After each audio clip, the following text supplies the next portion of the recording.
How are y'all today? I will tell you I am doing great. I appreciate every one of you that has liked and comment and subscribed because you're making my channel grow and I love it. I love doing this and I'm trying to get out of my comfort zone by talking on camera. Still got a ways to go. But if you're new here, I also want to say welcome and thanks for stopping by. I do budget decor videos and soon more to come. I will be doing some farmhouse decor today, and if this sounds interesting, just keep watching.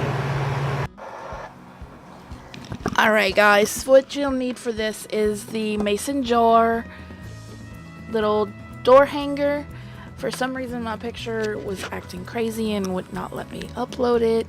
First we're going to take the little jute string off. We're going to use this later, so that's why I'm not cutting it off, because I like to reuse and not throw stuff away.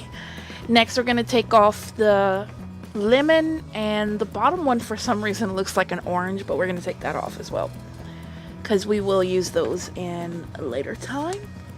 And they're pretty easy to get off if you wedge like something underneath it to get it off, but it will rip the dickens off of the paper, so obviously we'll have to use the back part of it. I just was pulling the parts that were sticking up a lot.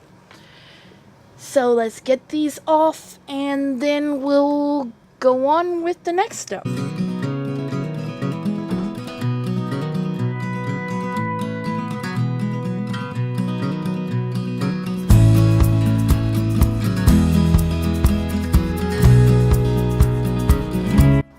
Next part, we're going to cut the little tip of the straw off because it just looks a little odd and I don't plan on putting a straw in there, so we're just gonna cut it off with a box cutter. I guess if you have some scissors that are really strong, you can get it off with that. My scissors, just some regular scissors, so it won't take that off. So just be careful that you don't cut yourself. As you can see, I'm using the edge of my table so I don't cut myself because I'm clumsy and it may happen. So after we get that off, we're going to use some paint. And for some reason, the little bit of a tape didn't come off. I'm using some apple barrel paint. And we're just going to use a little bit and we're going to paint the entire thing white.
Alright, here you see me with some brown paint. This is the color Espresso from Craftsmart. This is kind of what I had on hand. And we're going to paint it to look like some tea. I also have some Territorial Beige from Apple Barrel. And what I do is I just mix a little bit of it together to kind of give it a little bit of a lighter, earthy feel, I guess, because we're doing tea here. So I first put the Espresso on, and then I come back with the Territorial Beige. You definitely want to make sure you leave like an outer edge to your mason jar, because on any mason jar you're going to see that it's usually pretty thick, so you want it to look more realistic by having that edge, because if you go all the way to the edge, I mean, your drink actually doesn't go all the way to the edge because there's that thickness of the glass that shows. So you want to leave a good little border around it.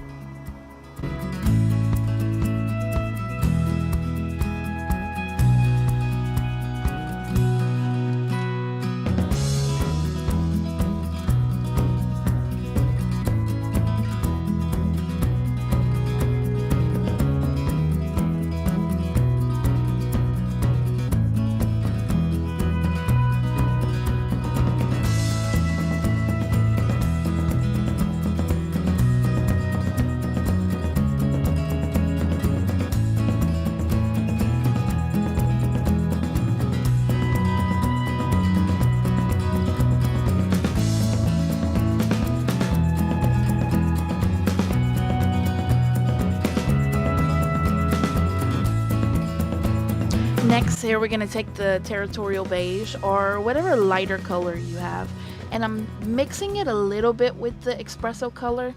And what I'm doing is I'm just going in and I'm brushing on to lighten it up in some areas, because I don't want it to be too dark, because your sweet tea does not look that dark. I mean, that's basically coffee color. So we're going a little bit lighter and giving it more of a like realistic-ish look, I guess you can call it. Is that even a word? I don't know. Maybe I just made something up. Who knows? But yeah, it gives it a little bit of dimension. That's the word I was looking for. So I'm just gonna touch it up a little bit and get it nice and neat looking. Not that it really matters that much, but I guess it does kind of matter, because don't want the little straggly areas. And then we're gonna get started on doing the glass look, which comes out really cool looking, because then it almost gives it more of that realistic look. And you can see I smudged right there. So we're using some, I don't remember what color that is. We're gonna use some of the blue with the white, and I'm trying to make it lighten, and apparently I put way too much blue. So we're gonna mix it together, and the blue is gonna give it that glassy look. So I'm changing my brushes here, and I'm gonna try at first to dry brush it a little bit, and I put way too much on there, so I go back over. You want to go horizontal on the top to kind of give it the look of the threading from the jar top, and I just curve along with it just to give it some extra dimension to it, because you always want it to try to look as realistic. I mean, unless you don't want it to look realistic, but that's kind of the look I was going for here. So I just curve along with it. As you can see, I got a little heavy-handed there with all that blue, so I just went over it a little bit with the white to get that together and kind of drown out a little bit of that blue there.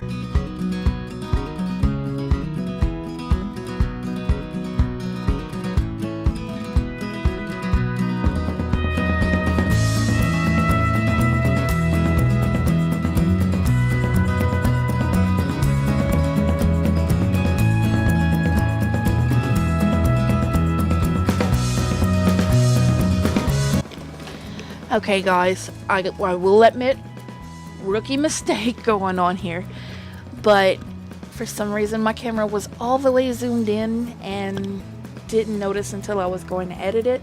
So let's try to make the best of this. I really apologize. I'm so sorry that y'all can't see this, but y'all have seen it in the last video of how I do my little tracing and everything. Same concept, but here I go. Also, I want to make sure to let y'all know that for some reason I decided to not go completely to the rim with my color, so it kind of limited my space of where I could put my lettering, so it's a little bit more bunched up than I intended, but it still works out pretty good. So I'll just tape it on and I'm going to trace over it, and then I'll paint afterwards. And as you will see, it kind of pulled a little bit of the paint up. I guess it wasn't completely 100% dried all the way, but it's okay because it pulled up the paint in the area where I was going to paint anyway, so that didn't make that bad of a difference. So let's get to that.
Next DIY, I lost all the footage. Yay me. So here is tutorial in a few minutes, or seconds shall I say. I took all the sticker off of the front of the galvanized tin that says work your crown, and I took the backing off of the frame. What I did was I hot glued the two pieces of tin at the edge. You'll have a slight little overlap, but it really doesn't make a big bump or anything, and it's about 1/4 of an inch from the bottom. And as you can see, I have some little round stud looking things at the bottom, those are to cover up the holes from the original part where it was hanging. You can use buttons, you can use stickers, you can use whatever you wish. Right here, what I used was some little brad looking things from a bejeweler kit that I had that broke, and I just folded in the prongs and hot glued them little puppies on the bottom just to cover the holes, and slapped it all back in the frame, and there you go. You can hang notes, you can hang pictures, you can even use magnets on it, so it's very versatile. And that's the end of my DIYs for today. I want to thank everybody for watching. If you haven't already, give it a like. Give me some comments and let me know which one's the one you like better. And if you haven't yet subscribed, please do so. That way you can get more videos.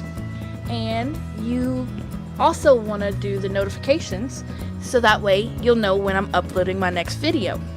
Thanks again, guys. Bye.